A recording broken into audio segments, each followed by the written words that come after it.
It's 3 a.m.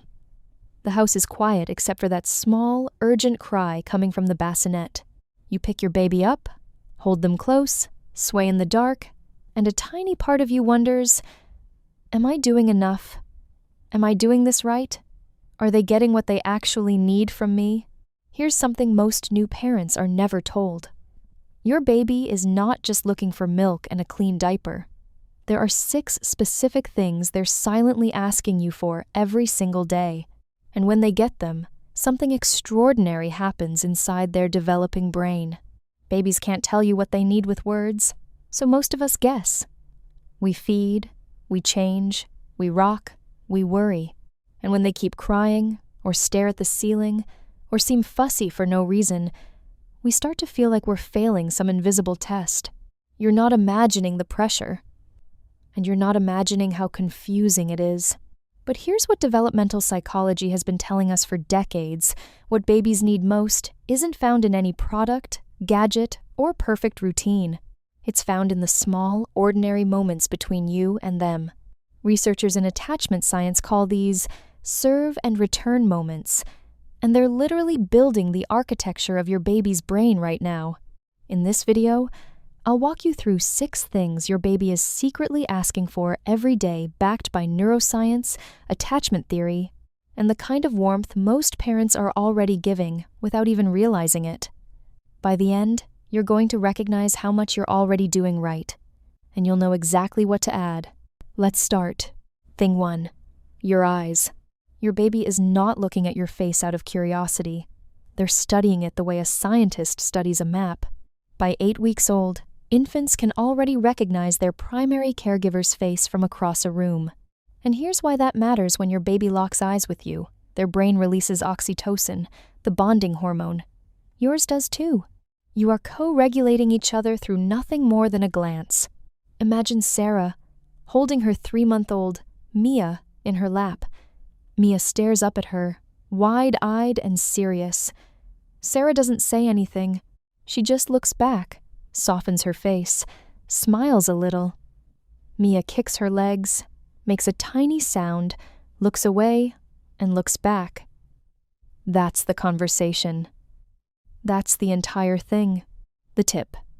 Several times a day, put down your phone, hold your baby in front of you, and just let them look. Don't perform, don't entertain, just be available with your eyes. That single act is one of the most powerful inputs to their developing nervous system. Thing 2, your voice but not the way you think. Your baby doesn't need you to read them Shakespeare. What they need is something researchers call infant-directed speech. It's the slow, sing-songy way most parents naturally start speaking around babies, higher pitch, exaggerated vowels, gentle rhythm. Studies have shown that babies pay closer attention, learn language faster, and feel more emotionally regulated when adults speak to them this way. It's not silly. It's biologically tuned. But here's the part most parents miss. It's not just the sound of your voice that calms them. It's the prosody, the music underneath the words. When your voice is soft, slow, and warm, your baby's heart rate literally slows down. When your voice is sharp, fast, or anxious, theirs speeds up to match. The tip? Narrate your day to your baby. Now we're putting on socks. The blue ones. They're soft. It feels strange at first. Within a week, it'll feel natural. And your baby is hearing safety in every syllable. Thing 3. Predictable rhythm. Babies don't need a perfect schedule. They need a predictable one. There's a difference. Here's what the developing nervous system is doing in those first months. It's trying to figure out whether the world is a safe place. And the answer doesn't come from one big event. It comes from thousands of small, repeated patterns. Wake up, get fed, get held, get changed, sleep. Repeat. When the rhythm of the day is roughly the same most days, your baby's brain learns something profound: the world is reliable. My needs will be met. I can relax. That deep sense of safety is the soil that emotional regulation grows in for the rest of their life. Take a parent named James. His 4-month-old Leo used to scream during every diaper change. James started doing the exact same thing every time. Same song, same wipes warming routine, same little phrase. Almost done, buddy. Within 2 weeks, the screaming dropped. Leo's body had learned the rhythm. He knew what was coming.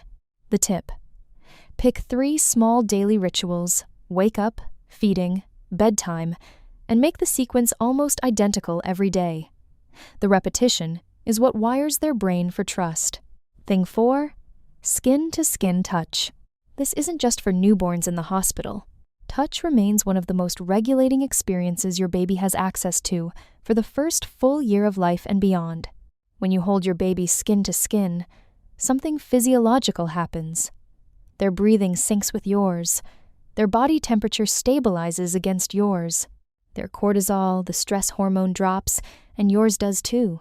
Researchers studying parental bonding have found that even short bursts of skin-to-skin contact reduce infant stress responses for hours afterward. And here's where it gets really interesting. The benefit isn't only for the baby. Your nervous system is also being soothed by them. The parent who holds their baby chest to chest in the morning is calmer at noon. The biology runs both ways. The tip: try 10 minutes of skin-to-skin contact a day, even past the newborn stage. Sit on the couch, lay them on your bare chest, breathe slow. That's the whole protocol. That's it. Thing 5, being mirrored. This is the one most parents have never been taught, and it might be the most important. Your baby is constantly making faces, sounds, and gestures. When you mirror them back when they squeal, and you squeal back, when they widen their eyes and you widen yours, you're doing something psychologists call attunement. You're showing your baby, I see you, I feel you, you exist to me. That experience, repeated thousands of times in the first year, is how a child develops a sense of self. Babies who are not mirrored learn that their internal experience doesn't register in the world. Babies who are mirrored learn that their feelings matter, that they matter. Imagine Maya holding her 7-month-old, Eli, on the floor. Eli grabs a wooden block and looks up at her with wide, surprised eyes. Maya widens her eyes back, gasps a little, says, "You found it!" Eli laughs. He didn't laugh because the block was funny. He laughed because his big feeling was met by her big feeling. That's mirroring. The tip: when your baby makes a sound, a face, or a gesture, copy it back, gently and warmly. You don't need to do it every time, just often enough that they learn my expressions are answered. Thing 6, repair. After the hard moments.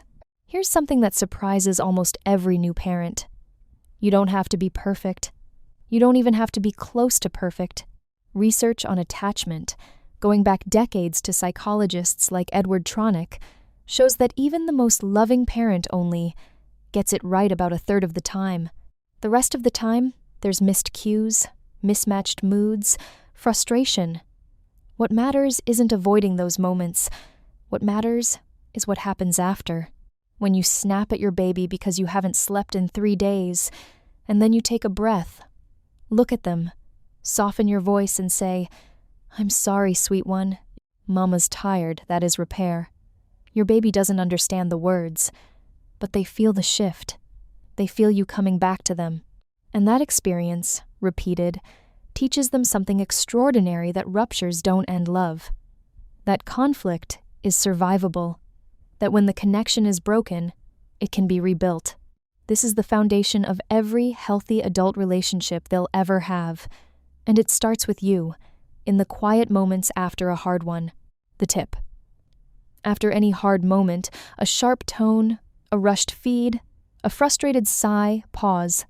Lock eyes. Soften your face. Reconnect. That's all it takes. Here's what I want you to take away from this video. Your baby isn't asking you to be a perfect parent. They're not asking you to read every parenting book or buy every developmental toy or follow every schedule. What they're asking for is so much smaller than that, and so much bigger. They're asking for your eyes, your voice, your rhythm, your touch, your attunement. And when you mess up your willingness to come back, if you've made it this far in the video, I can almost guarantee you're already doing most of these without knowing the science behind them. The reason it feels hard isn't because you're failing. It's because no one ever told you that what you're already doing, the looking, the holding, the soft voice, the coming back after a tough moment, is the entire job. Your baby doesn't need a perfect parent. They need you. Present, imperfect, trying. That's the whole secret. If this helped you see your baby and yourself a little differently, hit subscribe.